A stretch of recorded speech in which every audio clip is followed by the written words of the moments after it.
என் அன்பு உறவுகள் அனைவருக்கும் வணக்கம். இந்த வீடியோ பதிவில் நம்ம பார்க்க இருக்கிறது, மீனம் ராசியில் பிறந்த அன்பு உறவுகளுக்கு செய்யாத தவறுக்கு ஒரு தண்டனை வந்தா எப்படி கஷ்டம்? தாங்க முடியுமா? தூங்க முடியுமா?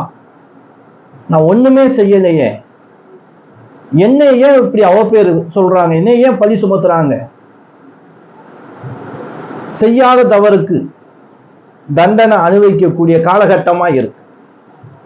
இந்த மீனராசி இருக்கு இல்லையா, இந்த அன்பர்கள், இதுல பிறந்த அன்பர்கள், ரொம்ப அன்பு உறவுகள் நமக்கு போன் பண்ணி, ஐயா 7.5 சனியில ஜென்மச்சனி வேற நடக்குது, ஒரு எளிமையான பரிகாரம் கொடு. நீங்க கொடுக்கிற பரிகாரம் எளிமையா இருக்கு, நல்ல பலன் தருதுன்னு ரொம்ப பேர் சொல்றாங்க.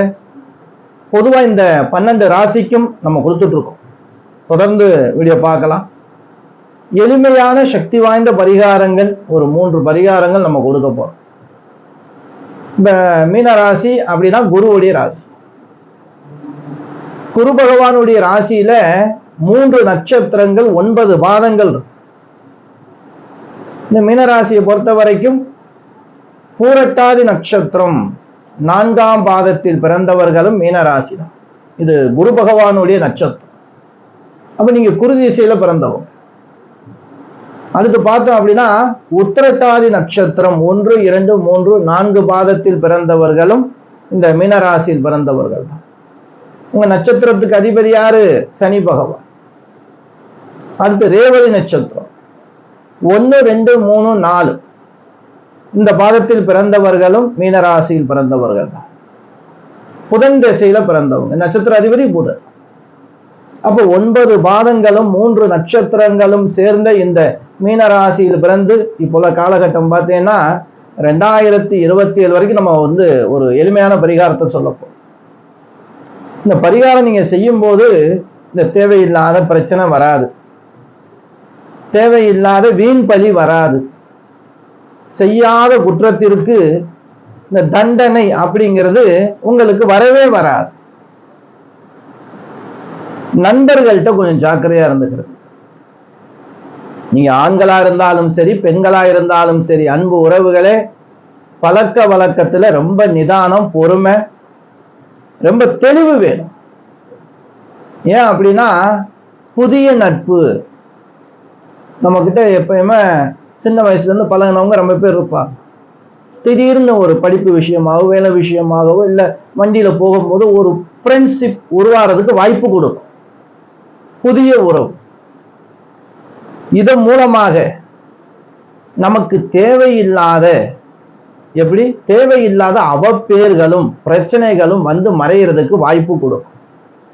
ஏன்னா உங்க ராசிக்கு இப்போ சனி பகவான் உங்க ராசியில தான் இருக்காரு. ஜென்மச்சனி காலம் அப்படின்னு அர்த்தம். ஜென்மச்சனினா என்ன? சிறைவாசம் மாதிரி, பிடிவாரண்ட். நீங்க சனி பகவானுடைய பிடியில இருக்கீங்க. இப்ப முதல் விஷயமா எதுல கவனமா இருக்கணும்? உடல் மீது கவனம் வேணும், ஆரோக்கியத்தின் மீது கவனம் வேணும். ஒரு சின்ன பிரச்சனை உடம்புக்கு வருது, சாதாரணமா மாத்திரையை போட்டு வீட்டுல இருந்தெல்லாம் அப்பெல்லாம் இருக்கக்கூடாது. உடனே போய் மருத்துவரை போய் ஆலோசனை பண்ணு, ஆரம்பத்திலேயே சரி செஞ்சுக்கிறோம். அதே மாதிரி உடல் பயிற்சி கண்டிப்பா வேணும். தினமும் காலையில எந்திரிச்சு கொஞ்சம் தூரம் ஓடுங்க, நடங்க, ஏதேனும் ஒரு வேலை செய்யுங்க. காலையில ஒரு சொட்டு வேர்வையாவது வரணும், கண்டிப்பா நோய் வராது. சொந்த பந்தங்கள்கிட்ட கொஞ்சம் ஜாக்கிரதையாக கவனமாக எதை பேசணும் எதை பேசக்கூடாதுன்னு ஒரு முறைக்கு 2 முறை யோசிச்சு பேசு. அதே போல நீங்க ஒரு பயணம் போயிட்டு இருக்கீங்க, இல்ல உங்களுடைய பக்கத்து வீட்டுக்காரா இருக்கலாம், நாங்க ஊருக்கு போறோம், ஒரு திருவிழாவுக்கு போறோம், ஏன்னா இப்ப லீவு டைம் இல்லையா, குழந்தைகளோட வெளியில போகணும், ஊருக்கு போகணும் ஆசை இருக்கும் எல்லாருக்கும். அப்ப இந்த வீட்டு சாவியை பத்திரமா பார்த்துக்கிறோங்க.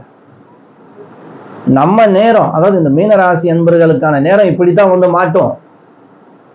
சாவி வாங்கினது ஒரு குத்தமா? நீங்க வாங்கின நேரம் அந்த வீட்டுல களவு போயிருச்சு, என்ன செய்வீங்க? வீட்டுல களவு போயிருச்சு, என்ன செய்வீங்க? நீங்க உடனே அங்க போன் போடுவீங்க, ஐயோ உங்களை நம்பிதானே கொடுத்தேன் சாவி, இப்படி சொல்றீங்களே அப்படின்னு நீங்க போய் தேவையில்லாம போலீஸ் ஸ்டேஷன்ல போய் நிக்க வேண்டிய நிலைமை வருமா? நீங்க பதில் சொல்லிட்டு இருக்கணும். தேவையா இது? நம்ம வேலை என்ன, அதை மட்டும் செஞ்சால் போதும். ஒரு விசேஷத்துக்கு போறோம், தெரிஞ்சவங்க பழகினவங்க உறவுகள் யாரா இருந்தாலும் சரி, அக்காவா இருக்கட்டும், அண்ணனா இருக்கட்டும், தங்கச்சியா இருக்கட்டும், தம்பியா இருக்கட்டும், ஒரு ஃபங்க்ஷனுக்கு போறேன், ஒரு செயின் புதுசா போட்டிருந்தே இல்லையா, அதை குடும்பம் போயிட்டு வந்து திருப்பி தந்துடுறேன், எப்படி அப்படின்னும் நம்ம வாங்கிட்டு போனாலும் பிரச்சனை, அப்படி யாராலும் கேட்டாலும் நமக்கிட்ட இருந்து கொடுத்தாலும் பிரச்சனை. இப்படியும் பிரச்சனை வர்றதுக்கு அதிக வாய்ப்பு இருக்கு அன்பு உறவுகள். இதெல்லாம் வராம இருக்கணும். பிரச்சனையே ஏற்கனவே பிரச்சனை தான் போயிட்டு இருக்கு மீன ராசி. மருத்துவ விரயங்கள் கண்டிப்பா இருக்கு, ஓடிக்கிட்டு இருக்கு. இப்போ 7.5 வருஷம் கடந்தாச்சு. உண்மையா இருந்தா பேர் இல்லை, உண்மையா இருந்தா நமக்கு பேரு கிடையாது, மதிப்பு கிடையாது. நமக்கு முன்னாடியே பொய் சொல்லுவாங்க, நமக்கு முன்னாடியே களவாணித்தனம் பண்ணுவாங்க, அவங்கள புகழ்ந்து பேசுவாங்க, நமக்கு வைத்தறிச்சலா இருக்கும். நடா இது நேர்மையா இருக்கும், நல்லதே நினைக்கிறோம், நல்லதே செய்யலாம் சொல்றோம், ஏன் நம்ம பேச்சு எடுக்கல? அநியாயம் பண்றான், கொள்ளை அடிக்கிறான், ஏமாத்துறான், நல்லா தெரியுது, அவனை தூக்கி வச்சு பேசுறாங்களே, இப்படின்னும் மன கஷ்டம் வரும். யார் எப்படி போனா என்ன, நீங்க ஒழுங்கா இருக்கீங்களா, போதுமான விஷயம். சனி பகவான் ஜென்மச்சனியில வரும்போது மற்றவங்களுடைய உடைமைகளை வாங்கிக்கிட்டு அதை பாதுகாக்குங்கிற பேர்ல தேவையில்லாத, எப்படி செய்யாத ஒரு தவறுக்கு தண்டனை. திடீர்னு ராங் கால், போன் பேசும்போது ரொம்ப கவனமா பேசு. ராங் கால் அடிக்கடி வர்றதுக்கு வாய்ப்பு இருக்கு. இல்லை நீங்களே தப்பா நம்பரை போட்டு, இப்போ நீங்க ஒரு ஆணா இருக்கீங்க, ஒரு பெண்ணுக்கு நம்பர் போது அது மன சஞ்சலப்படும். திருப்பி ஏதாவது நம்ம பேச, அவங்க பேச, அது மூலியமா பிரச்சனை வர, இப்படி எல்லாம் இருக்கு. தேவையில்லாத உங்களுக்கு ஒரு குடும்பத்துல நீங்க ஒரு குடும்ப தலைவியா இருக்கீங்க, உங்களுக்கு தேவையில்லாத போன் வருது அப்படின்னா குடும்பத்துல முதல்ல சொல்லிருங்க, அது அப்பவே சரி செய்யப்படும். இதாலேயே உங்களுக்கு தேவையில்லாத தொந்தரவுகள் பிரச்சனை எல்லாம் வர்றதுக்கு வாய்ப்பு இருக்கு. நான் சொல்ல வேண்டிய விஷயம் உங்களுக்கு புரியும் நினைக்கிறேன், ரொம்ப தெளிவா இருக்கணும். மூன்றாவது மனிதர்களால் வரக்கூடிய அவப்பேறு அசிங்கங்கள் வராம இருக்கணும் அப்படின்னா எளிமையான வழிபாடு நான் கொடுக்குறேன், அதை மட்டும் தெரிஞ்சு பண்ணிக்கிறது. துல்லிதமா தெளிவாகவும் நீங்க இருக்கணும். இந்த காலகட்டத்தில் அவசரப்பட்டு அதிகமான பணம் எடுக்கணும், தொழில் ஏதாவது பண்ணலாம், அதாவது சொல்லுவாங்களே பேராசை பெருநஷ்டம் அப்படின்னு. 10,000 கொடுத்தா உனக்கு மாசம் 2,000 வரும் அப்படிலாம் சொல்லி ரொம்ப பேர் ஏமாந்துருக்கா. அந்த மாதிரி ஏமாத்து வேலை. அதே போல சீட்டு போடுறீங்க அப்படின்னா, இந்த சீட்டு பிடிக்கிறீங்க அப்படின்னா இந்த ஒரு 2 வருஷம், 1 வருஷமாவது கொஞ்சம் ஜாக்கிரதையா கவனமா இருங்க. இது வரைக்கும் நல்லா தானே போயிட்டு இருக்கு, நான் தீபாவளி பண்டு பிடிக்கிறேன், பொங்கல் பண்டு பிடிக்கிறேன், இந்த முறை உங்களுக்கு சர்க்கிள் இருக்கு, மொத்த பிரச்சனையும் உங்க தலையில வந்துதான் விழும். சரி, நிதானமா பொறுமையா போகலாம், பிரச்சனை எல்லாம் வரக்கூடாது. பரிகாரத்தை சொல்லுங்க டக்கு. இந்த பூசணிக்காய் இருக்கு இல்லையா, கல்யாண பூசணிக்கான்னு சொல்லுவாங்க, சாம்பார் பூசணிக்காய்.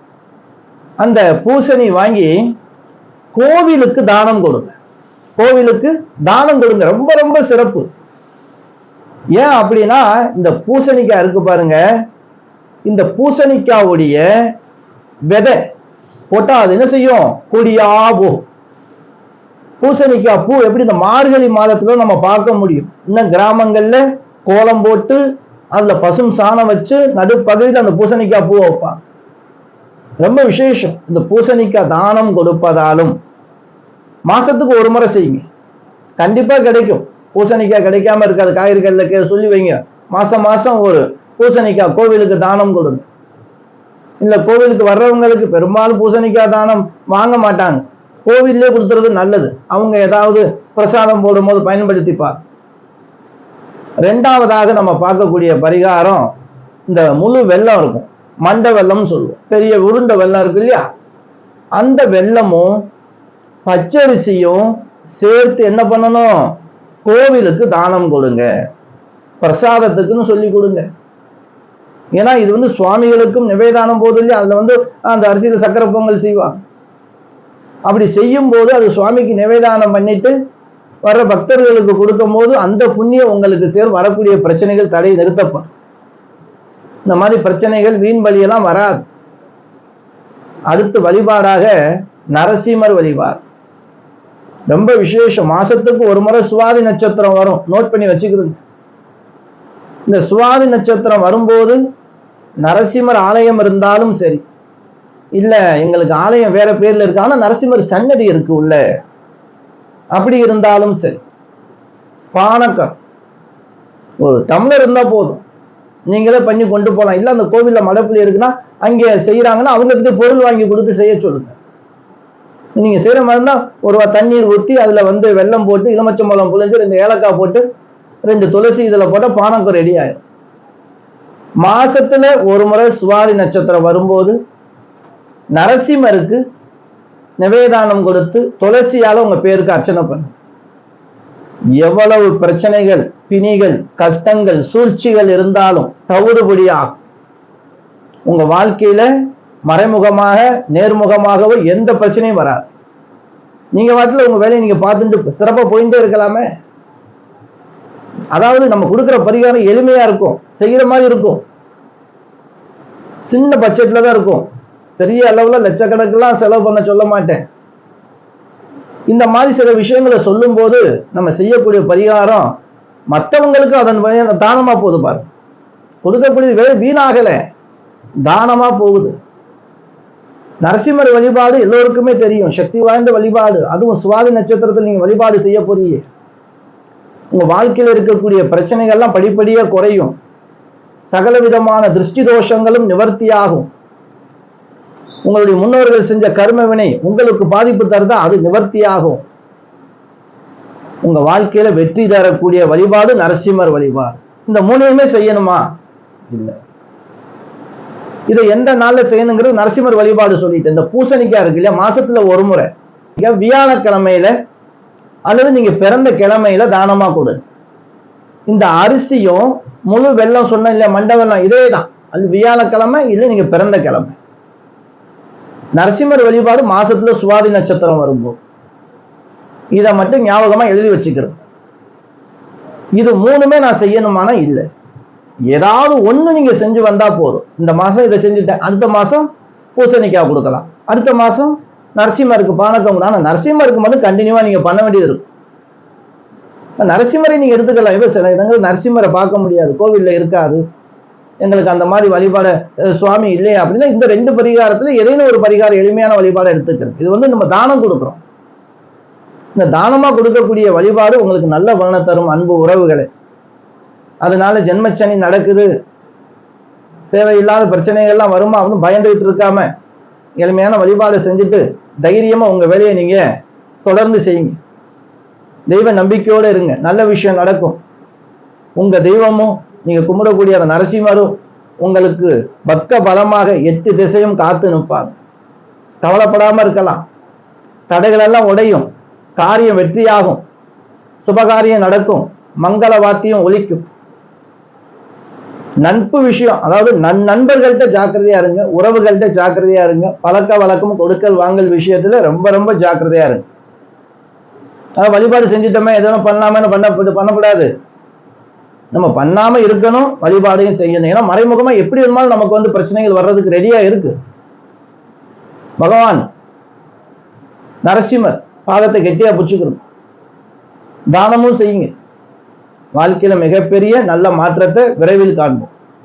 அன்பு உறவுகளே, இந்த வீடியோ உங்களுக்கு பயனுள்ளதா இருந்துச்சு அப்படின்னா, இல்ல உங்களுக்கு தெரிஞ்சு இந்த வீடியோ பாக்குறீங்க, வேற ராசியில கூட இருக்கலாம், உங்க நண்பராக இந்த மீன ராசியில இருக்கிறவங்க, உங்க உறவுல யாராவது மீன ராசிக்காரவங்க இருக்காங்க அப்படின்னா அந்த வீடியோவை ஷேர் பண்ணுங்க, அவங்க பார்த்து தெரிஞ்சுக்கிறட்டும். இந்த ஷேர் பண்ண புண்ணியம் உங்களை சேரும். நம்ம வீடியோவை சப்ஸ்கிரைப் பண்ணாம இருக்கே இது வரைக்கும் அப்படின்னா சப்ஸ்கிரைப் பண்ணி வச்சுக்கிறோங்க. இது போன்ற நல்ல நல்ல தகவலோடு உங்களை நான் சந்திச்சுக்கிட்டே இருப்பேன். அன்பு உறவுகளை, அடுத்து ஒரு நல்ல வீடியோவில் சந்திக்கும் வரை நான் உங்கள் ஈஸ்வரன் சீதாராம ஜோதிடர். என் அனைத்து அன்பு உறவுகளுக்கும் வணக்கம்.